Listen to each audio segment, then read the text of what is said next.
Okay, cool. And Okay, we're okay, live cool. We're on on. YouTube. Awesome. First one.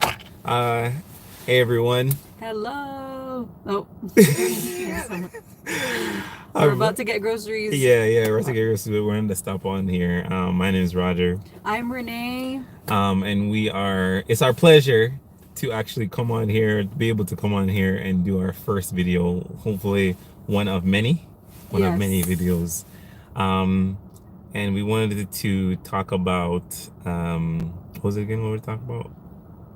Why your job is not the solution. Why your job is not the solution. Yeah. Yeah.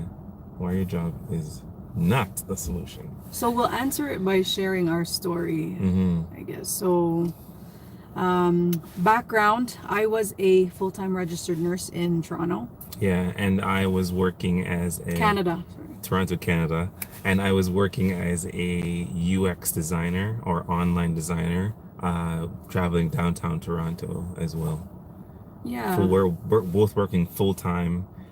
So it was what, how many hours back and forth? 3 hours going to work and going coming back home, right? Yeah. 3 hours from each of us. Yeah. Right. For each of us, for sure. And we had to do that because we had to live outside of the city, outside of where we outside of where we work, because we work downtown, and downtown living is very expensive, especially if you have a family, right? The living situation downtown is like Matchbox living. That's not what we wanted. We wanted to be able to breathe a little bit, have some space for the kids to run around. A backyard maybe. Yeah, or so something, yeah.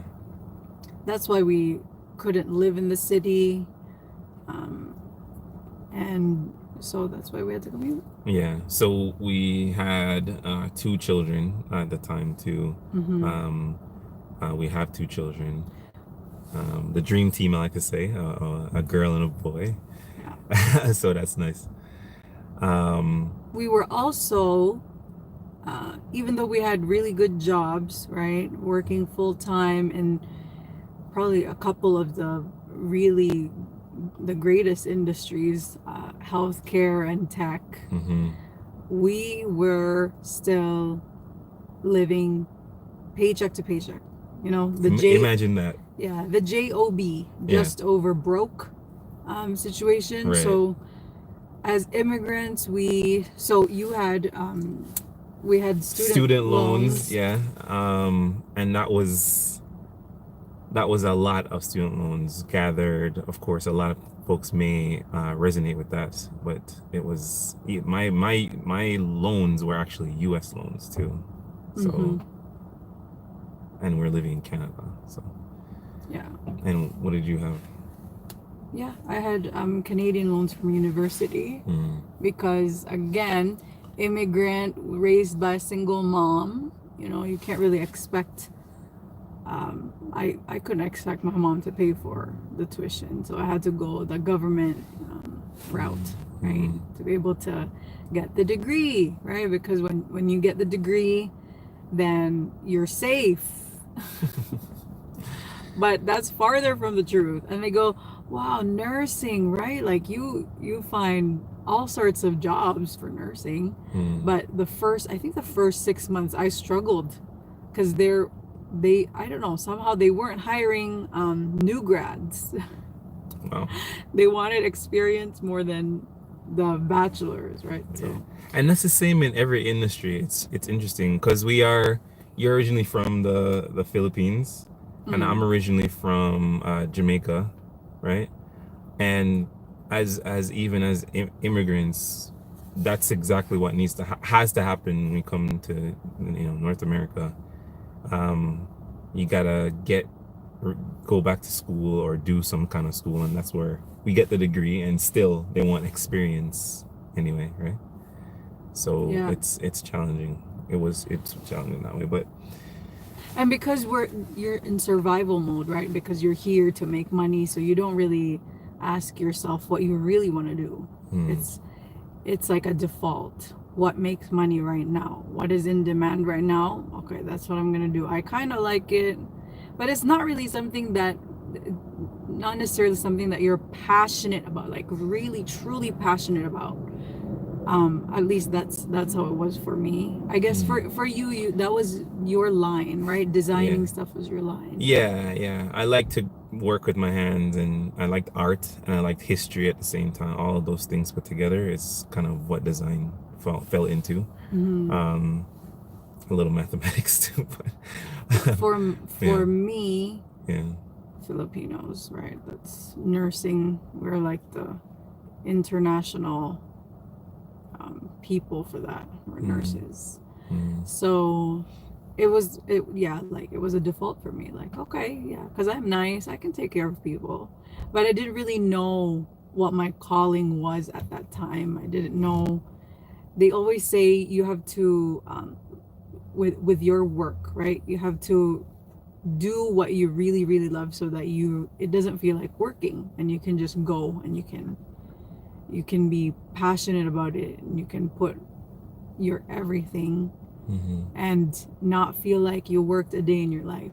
And I think that was one of the things that was missing for me. I was feeling like I was underpaid, and I was severely overworked, and all that. But it's that is true. I think that rings true for all of the nurses in general, because we give so much of us, right? To the point that we're really drained, even physically, ailing, because we want to be there for our patients. I remember when I was pregnant with our second kid, I developed an infection in my, so it's UTI, right? Because I just couldn't go to the bathroom whenever I wanted, right? Because I was a nurse at a dental anesthesia clinic, so I had to be there for the patients. And if there's no nurse, then you can't do that, right? That's neglect. So I had to be there. So I had to hold things, being pregnant. So the things that you do, right? Yeah. And then at that workplace, they told me I was doing a really good job. Excellent. Oh man, excellent. But they just give you a pat on the back, and that can't pay the bills. no, A pat on the back. yeah, Yeah.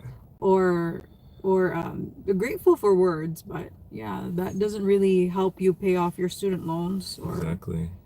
no. And I don't blame the employers or the bosses. They did what they knew, right?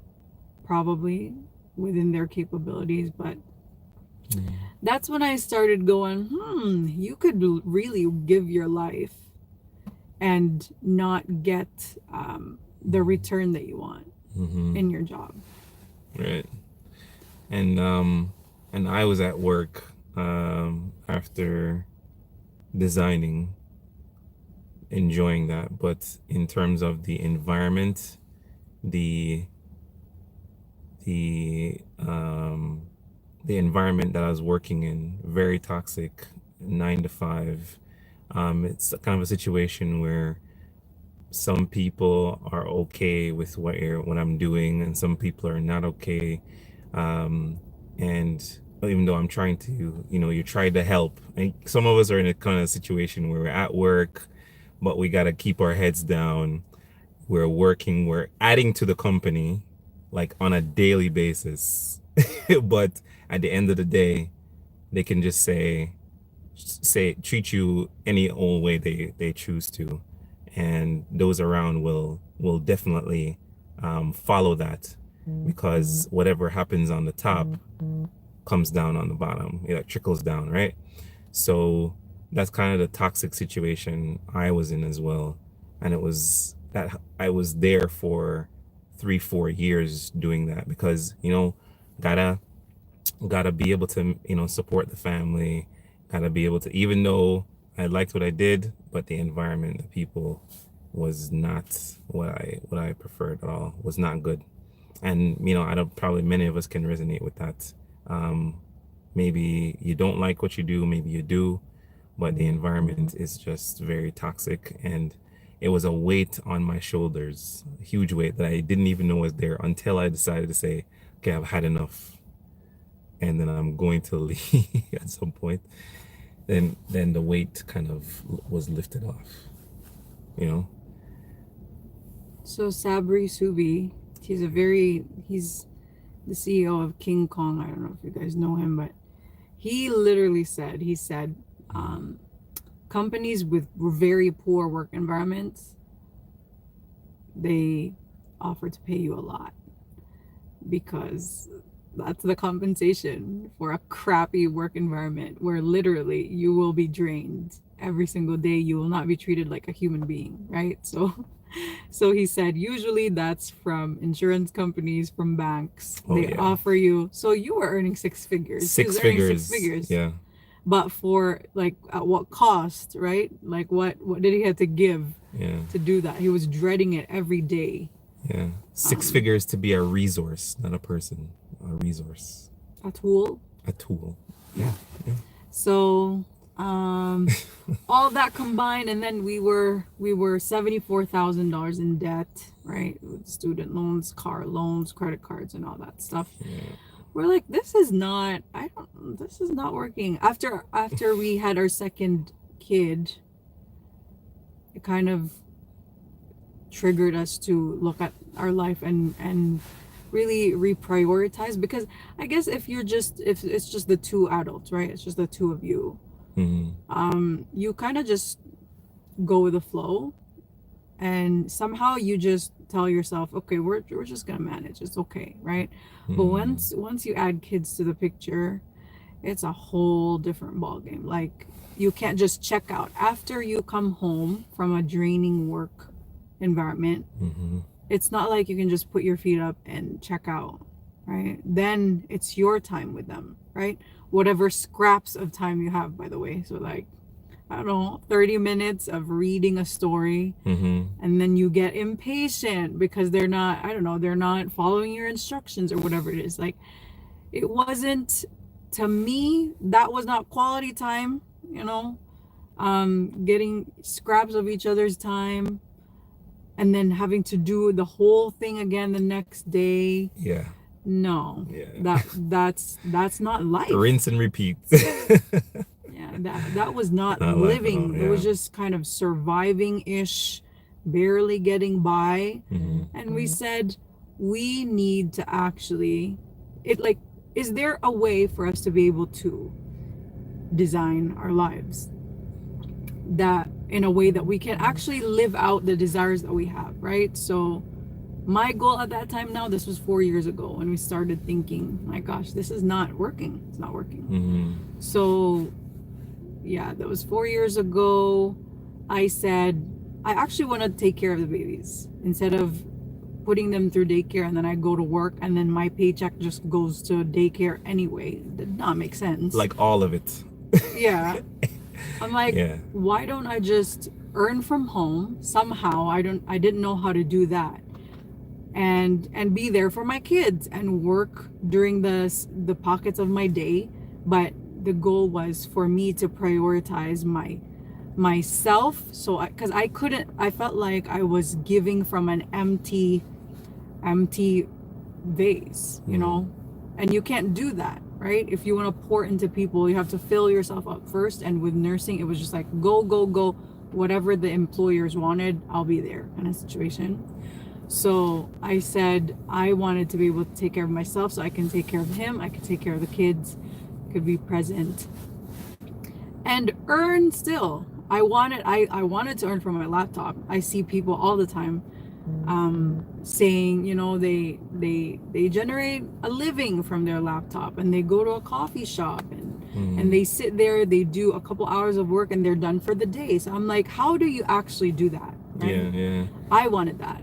Yeah, and for me, looking for, because my parents usually did business before, so kind of had that eye to say, okay, I wanted to do some business too in design, and whatever wasn't going well, I wanted to be able to try to do business tried different things, but nothing really worked well. Nothing worked out. Tried collaborating to make something with someone else. Didn't work out. Didn't pan out.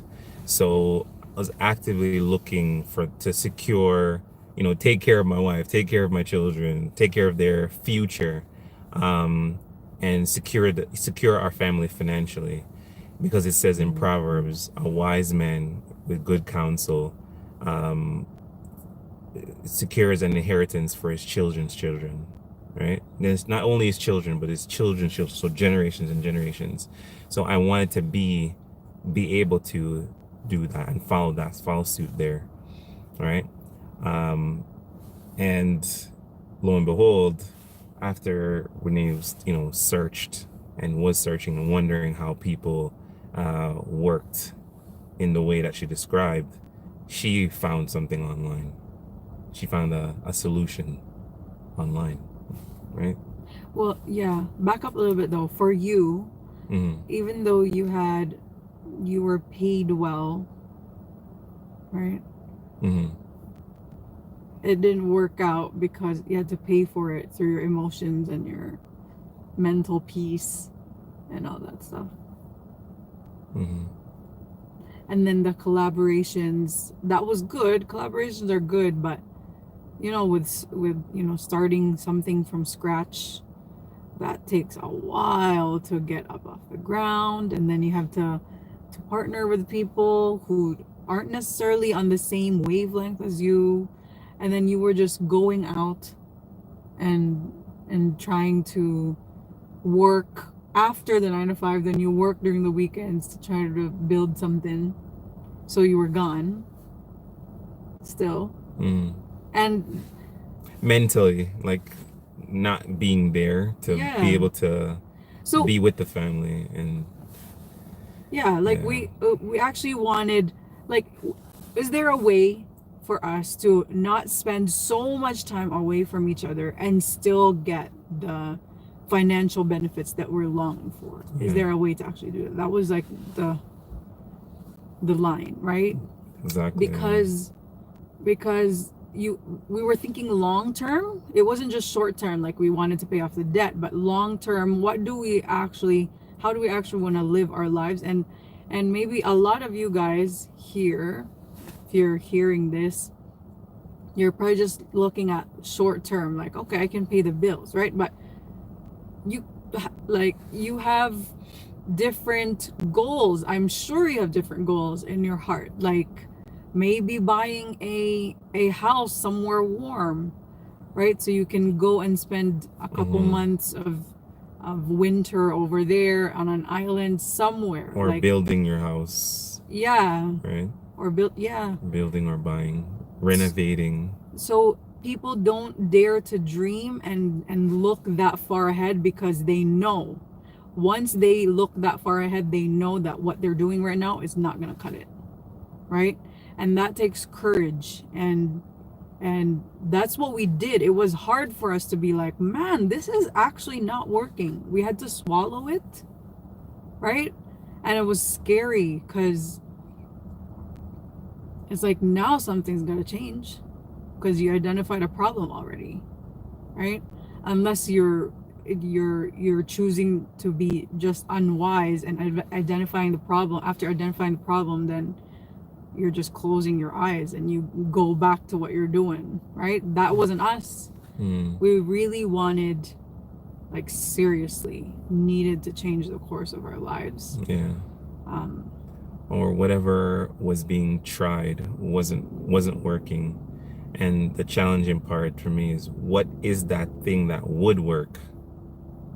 What is that, based on what our needs, right? Based on our family's needs, based on long-term, short-term and long-term needs. What is that thing that would work? That was my concern. Short-term plus long-term. Short-term plus long-term. What is that thing that would work? Because I was trying things, but what would work? That's true, because it was just patching things up, right? Like, you don't need no patch. Picking up a second job or an extra shift, that's just patching it up. That's not really your way to build wealth. To build wealth, you gotta have a system. Right? So this is why, yeah, 4 years ago we searched for something that could tick off all of those boxes for us, and we found a business opportunity online. So Renee found it online. Yeah, on And Facebook on actually. Facebook, and then what did you I don't know. So there was an info session about it, so I checked it out. Hmm. And then I'm like, what are these people doing? Because it was live, right? And they were like people like me who were barely on camera. Like they were so shy. You could tell that they were nervous and stuff. So I found that really interesting because I'm like, this is not a presentation, is it? This is just sharing of their experience. So I listened to it. I listened to what the system offers and how it's possible for people, like literally with people with zero experience, to just start from where they are and build a business solidly, right? A legitimate business. So I said, how are these people earning 8 grand in a week, sometimes 2,000 in a day, 8 grand, and they were regular people like me? How are they doing this? So I went through, like, I really did my research, right? Went through it, and then I found out that they actually have a system for people. They have step-by-step training on how to build a business. It's a high-ticket affiliate marketing business that has drop shipping involved and all that stuff, Yeah. right? We were already looking at other things like Amazon and all that stuff at that time, but what we found in this business that we didn't find anywhere else was, first of all, yeah, the support and the mentorship and the coaching. You don't have to pay like monthly Additional. fees, Yeah. yeah, because that's how it usually is out there. But with this, it's a one-time payment, and then there's a capital, of course, startup capital involved. But it was so flexible, like even for us who had $74,000 in debt, we were able to start well Think about that. with this business. 74,000 in debt. Yeah. Yet we're able to start a business. Of course, you need capital to start any business, but we're 74,000 and still able to start Yeah. well, right? So they had that available, and the high ticket aspect of it, that was really interesting, and the passive income that they put into the business, right? Because guess what? I don't know about you, but for us, we like to do the work once, right? And get paid for it, residuals in the future. That's the mode. Right? Passive income. That is what people want to have, but they don't know how to get there. And with this business, when I found that out, I'm like, this is what it is. I knew that it was going to take some time, right? Because with any business, that's what you do. You plant, and then later on you reap. But we were both in, well, I was scared, Roger wasn't. He said I was just gonna invest like the minimum amount possible, and he's like, no, if you're gonna do this, you're gonna be serious about it. Why not? And only because my parents were able to, do the business thing. We were able to watch, and it's like, okay, let's go all in. But we did. Suffice to say, we did 4 years now. Hey. Yeah. So we did the hard work, and it's still hard work, right? But now, you guys, like, we don't have, I quit my job like 8 months after we started the business. You 8 months after we started, Renee, Yeah, she's like, yeah, it replaced my nursing income, my full-time nursing income. Actually, it surpassed it a little bit at that time. Yeah. So I quit, and that was like, and then Number one, let's do more. For me, it was after a year or so. A year and a half. A year and a half. So in March, so I decided, hey, 2021. Yeah, March 2021, I decided I'd had enough for that toxic environment, and I just said goodbye to that. And it was a huge weight lifted off. And I still love what I do, so I was seeking to do it in a much better environment. So it's all business, right?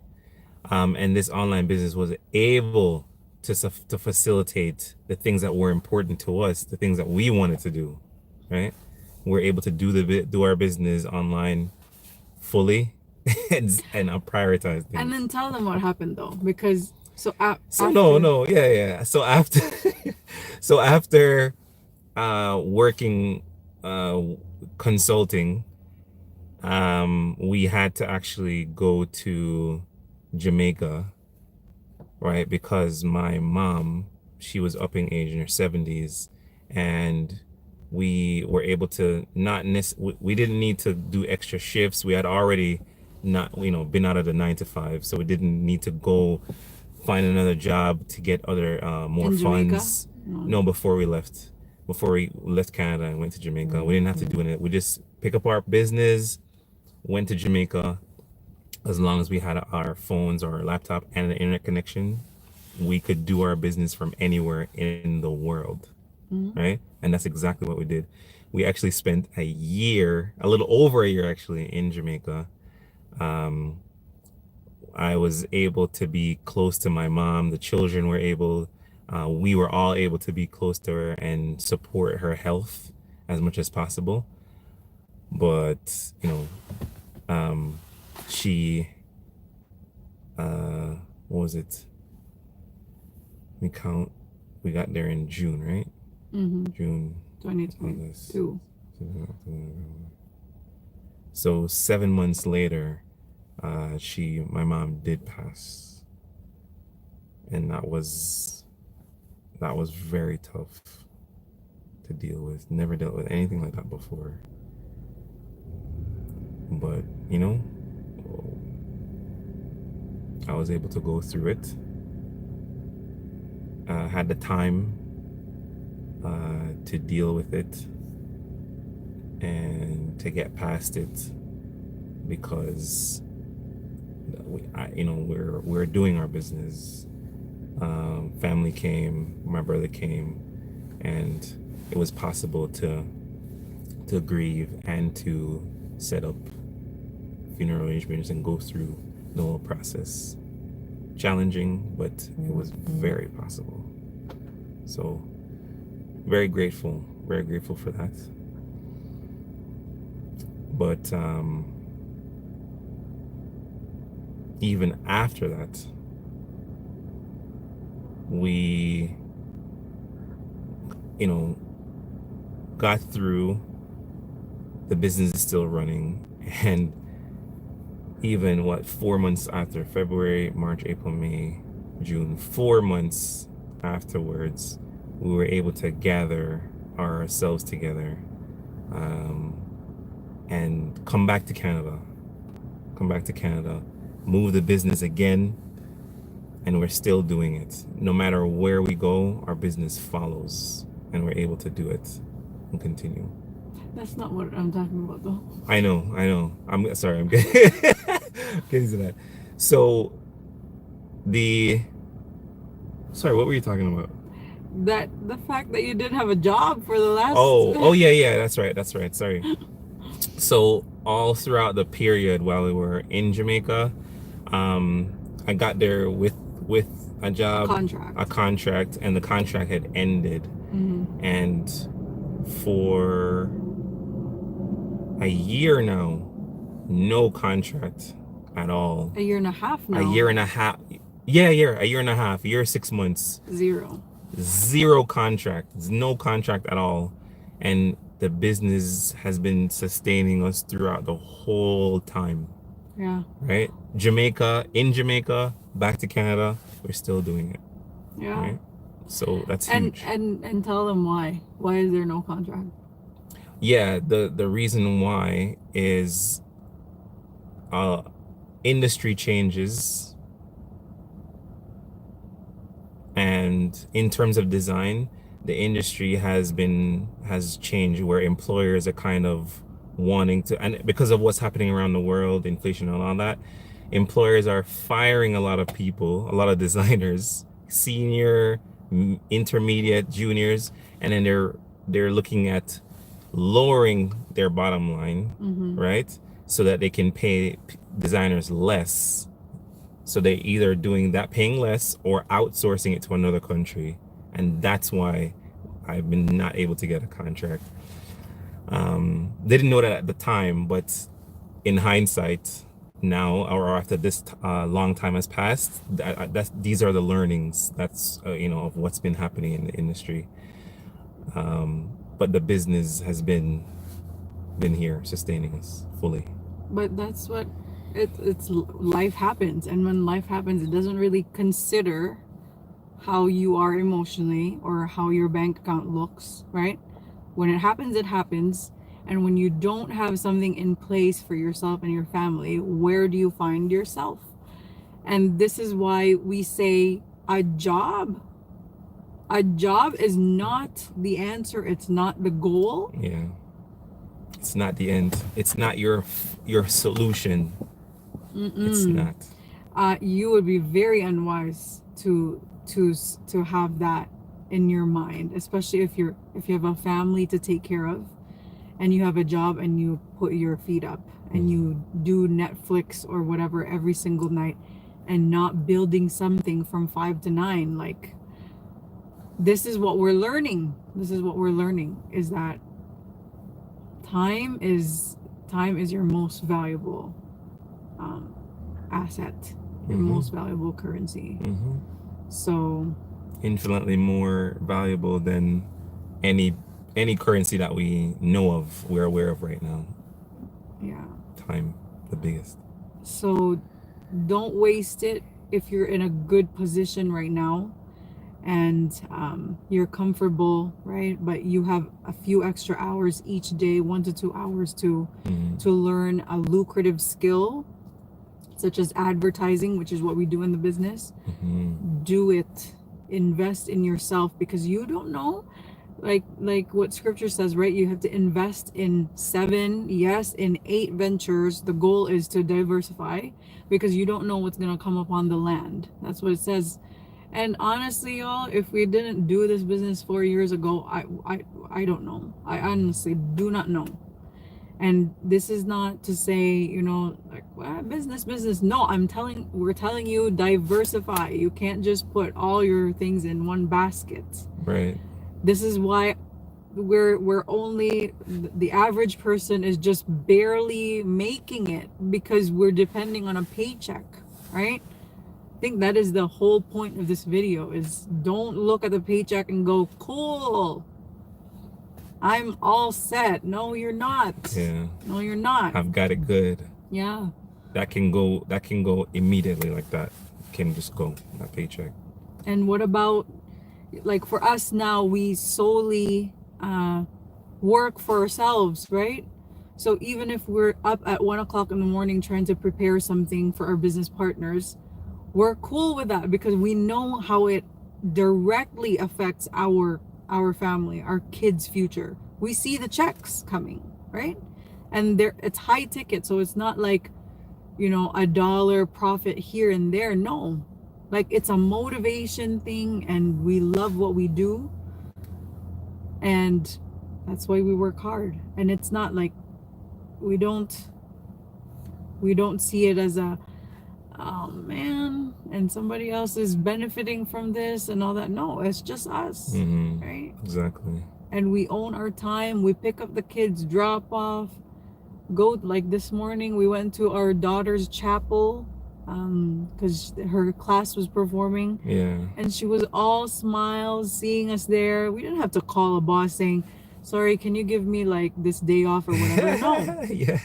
We just block off our schedule and that's it. We're good. Yeah. So we're able to set our own schedule and prioritize what's important to us. And I know without a doubt, we both know without a doubt, that's exactly what everyone wants. Yeah. They just don't know how to get there. Yeah. Like in a couple of months, we're going to the Bahamas. Woo! And then after that, I have a girls trip with my mom and sisters. My sisters. After what, 10 years now, or maybe 12 years since I got married. Our last get together was like 12 years ago, so now we're doing it. And yo, the freedom just to be able to block off, because they were telling me, okay, so make sure you block off 8 to 12. I'm like, what's 8 to 12? Like, and they're like, oh shoot, we forgot you We don't have to. Yeah. But they're like, we have to do it, but we forgot that you don't have a 9 to 5. And I'm like, yes, thank God, thank God, thank God. Yeah. So yeah, that's what's happening. Thank you for my husband, because he allowed me to do that. And then he's gonna be taking care of the kids, but he's gonna be working from home too. So Absolutely, fine. absolutely. So we're grateful overall, and again, the point of our video here is why your job is not the solution, not the end, not the goal. So hope, you know, at least one person was able to receive something from this, and you know, enjoy your day, enjoy your night, wherever you are, wherever you may be. yeah, All right? And thank you. blessings. See you again soon.